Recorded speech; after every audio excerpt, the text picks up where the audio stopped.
السلام عليكم. بيقولوا الحاجة غالية تشتروا من حاجة الجيش هتلاقوها رخيصة. قلنا ماشي نجرب. لسه جايبة الرز من عندهم حاجة الجيش اهيت. الكيلو الرز ب17 جنيه ونص. فرحنا قوي ان هو ب17 جنيه ونص.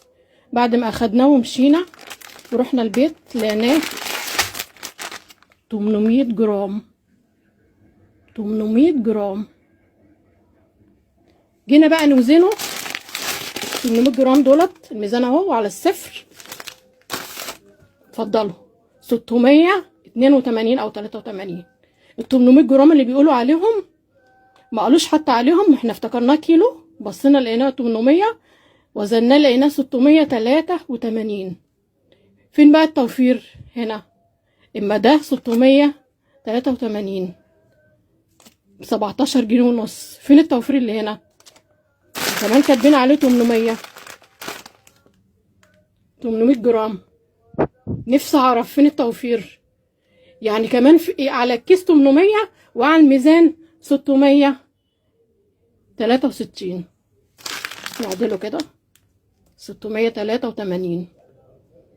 طب فين مش هقول غير حسبنا الله ونعم الوكيل. عشان كده سرقة. والكيس التاني برضو من عندهم، بس ده ده اسمه دهب، وده البخاري. عرفت نشيل ده. الميزان اهوت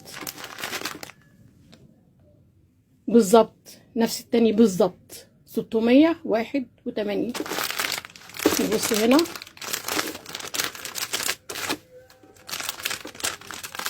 على ثواني اطلع بس صراحة بصيت على الجرامات ما لقيتش حتى كاتبين عليه الجرامات، انما قدامي الميزان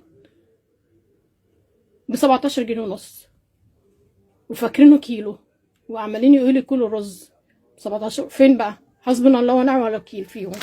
حسبنا الله ونعم الوكيل.